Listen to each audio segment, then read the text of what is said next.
22 अप्रैल को पहलगाम में आतंकी हमले में करीब 26 लोगों की मौत हुई। इस हमले में आतंकियों की तलाश की जा रही है। एनआईए सर्च ऑपरेशन को कंडक्ट कर रही है, जांच कर रही है। सेना, paramilitary forces, Jammu Kashmir police joint operation में लगातार सर्च ऑपरेशन को अंजाम दे रही है।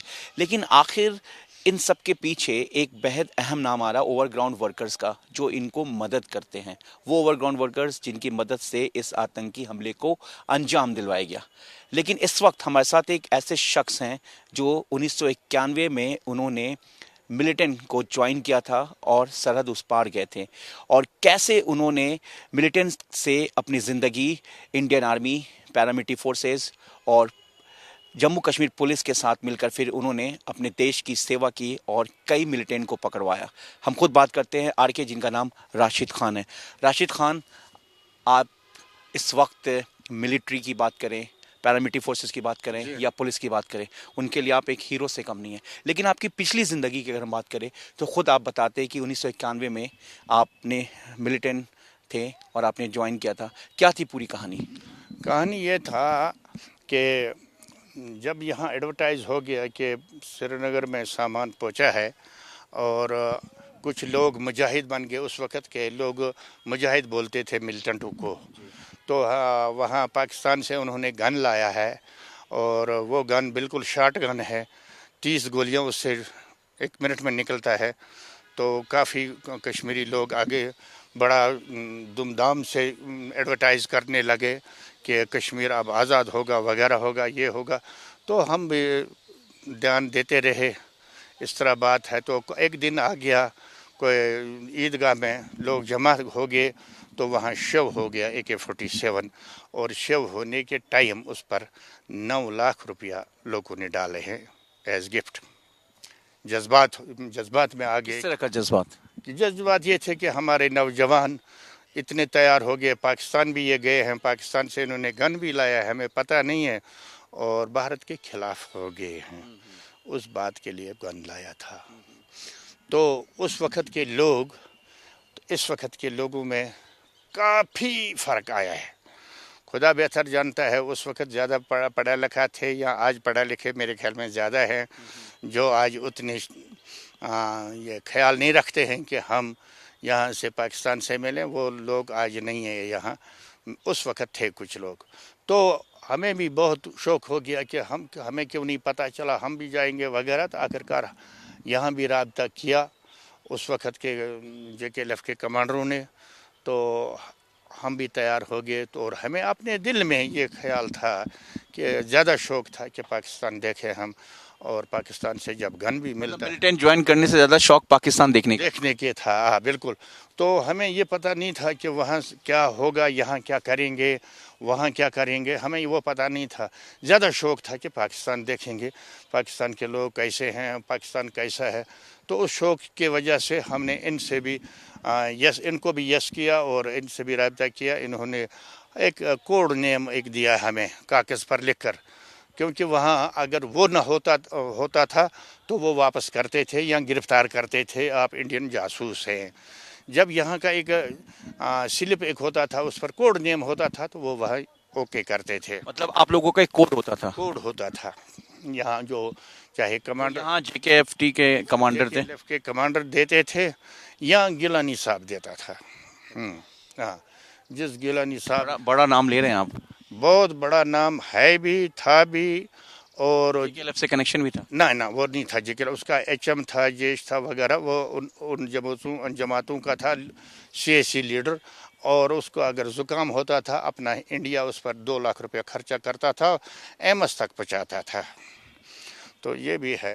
खैर, वो बड़े लोगों की बड़ी बात होती है। तो हम भी गए पार, हमने भी वहाँ देखा। तो वहाँ जिस वक़्त हमें रूल कार करते थे, वो ग्राउंड में जमा कोई 2-4 आदमी आते थे, हमें बोलते थे कि आप सरहद उस पार, वहाँ बिल्कुल मुज़फ़्फ़राबाद में। तो वहाँ बोलते थे कि आप एक चीज़ करो, आप सामान ले जाओ और हमारा इंतज़ार करो, जो हम कहेंगे वही करना है, जो हम नहीं कहेंगे वो नहीं करना है। और जो ही आप पर ज़्यादा कुछ होता तो हम आपको खुद बता देंगे कि क्या करना है। हम यहाँ से क्वेश्चन करते थे कि हमने कल खबर सुना है, परसों खबर सुना है कि हमारे 2 मुजाहिद मारे हैं, हमारे 3 मुजाहिद मारे हैं। बोला जिस वक्त आप पर बारी आएगा तो हम वहाँ मौजूद होंगे, हम पहुँचेंगे। किसने बोला? वहाँ जो JKLF के? नहीं, वो वहाँ के थे, मुजफ्फराबाद। वो बोलते थे हम अफगानी है, पठान हैं हम। तो वो ऊपर वाला जानता है वो पठान थे या मुजफ्फराबाद के रहने वाले थे या पाकिस्तान के थे, वो वही जानता है। हमने उनका कार्ड चेक कभी नहीं किया। वो तो बोलते थे हम अफगानिस्तान के पठान हैं हम, इसीलिए उन्होंने सिर्फ हमें गन फायर सिखाया, बाकी कुछ नहीं।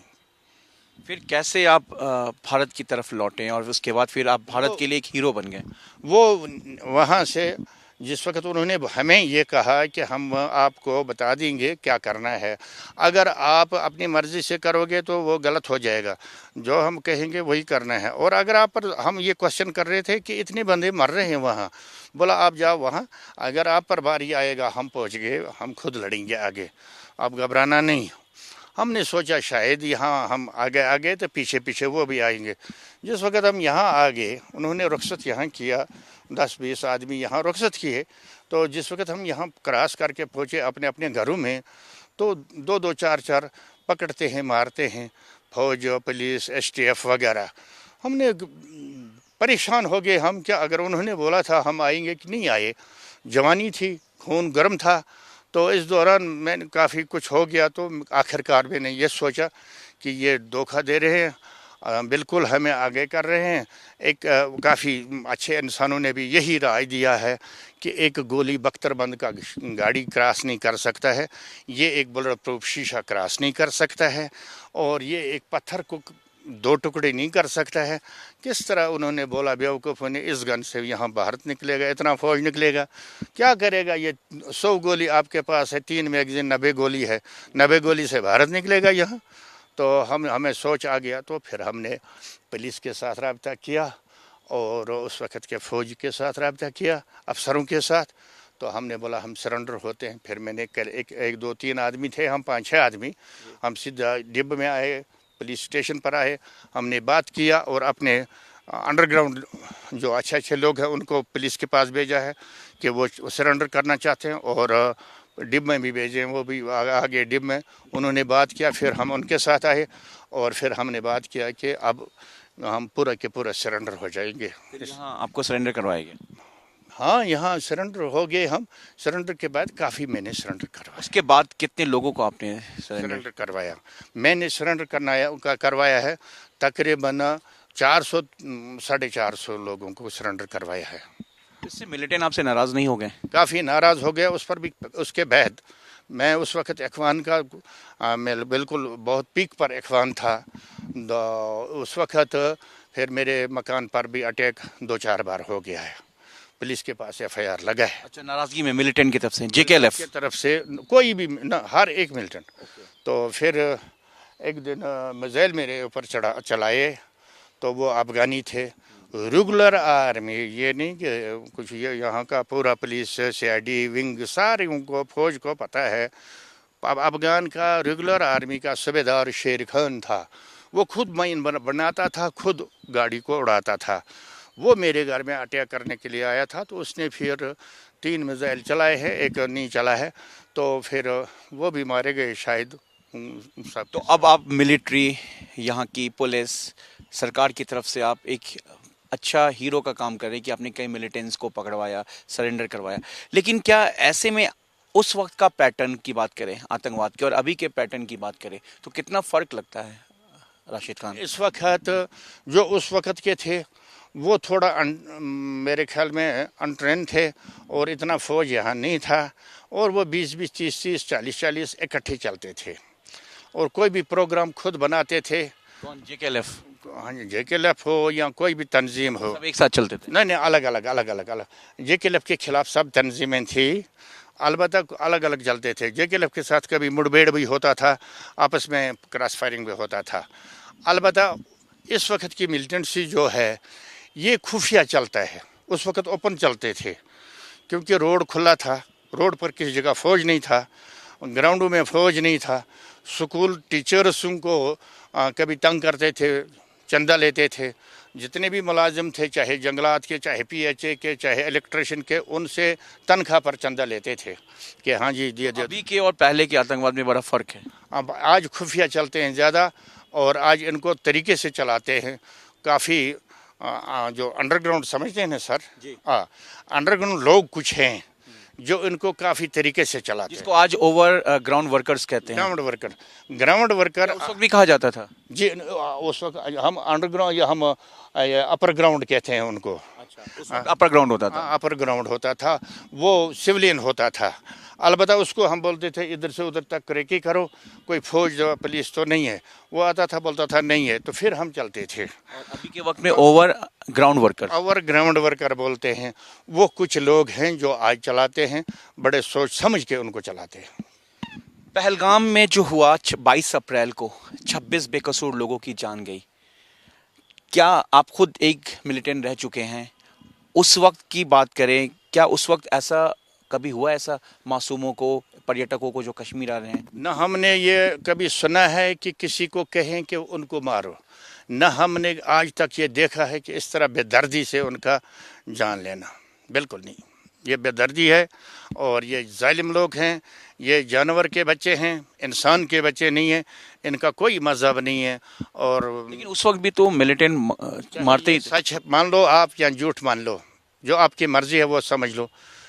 मैं ये अल्लाह का कसम खा कर कहता हूँ कि काफ़ी घरों में आंसू आ गए जिस वक़्त वो बेटी अपने हस्बैंड को यहाँ नज़दीक बैठी थी, और जिस वक़्त उसने कहा मुझे भी मारो। पहले और अभी के आतंक मिलिटेंट में फर्क तो वही है, दहशत। तो पहले और अब में क्या फर्क है? हाँ, आज जो इस तरह हुआ, इस तरह तो पहले कभी नहीं हुआ। इतना दहशत कभी नहीं हुआ। ये दहशत मानते हैं कि ओवरग्राउंड वर्कर्स जो हैं लोकल, उनकी वजह से ही कहीं ना कहीं ये चीज़ें हुई हैं। बिल्कुल उन्हीं की वजह से होता है, नहीं तो बॉर्डर से सीधा पहलगाम नहीं पहुंच सकता है, बॉर्डर से सीधा जम्मू नहीं पहुंच सकता है, बॉर्डर से श्रीनगर नहीं पहुंच सकता है, जब तक न कुछ लोग उनको सपोर्ट करते हैं। तो आज आप मिलिटेंट के साथ मिलके काम कर रहे हैं, पुलिस के साथ मिलके काम कर रहे हैं? मिलिटेंट के साथ नहीं मिलके काम कर रहे हैं। मिलिटेंट को मैं ढूंढता हूँ। मिलिट्री फौज और पुलिस के साथ। बिल्कुल फौज भी हमारे इलाके में है, और पुलिस भी बिल्कुल इन टच है हमें। हम बिल्कुल SSP जो भी आता है हमें नंबर देकर रखता है। DSP साहिबान जो भी यहाँ आता है नंबर देकर रखता है। SHO साहिबान है। अब कम हुआ है यहाँ पे? यहाँ पे काफ़ी कम हुआ है। यहाँ पे शक है कि 2-3 मत होंगे, बाकी कुपवाड़ा में नहीं है। कुपवाड़ा से आगे अगर किसी जगह होगा, किसी जगह 4, किसी जगह 5, यही कुछ है। मगर उन अंडरग्राउंड वर्कर जो हैं, लोग जो है सिविलियन, वो उनको। कितने साल हो गए आपको मिलिटेंट से नॉर्मल लाइफ में छोड़े हुए? 96 एंड तकरीबन जून में मैंने छोड़ा था। वो भी फौज और 96 में गवर्नमेंट बनाया, और गवर्नमेंट को उस वक्त मैंने एजेंट दिए हैं।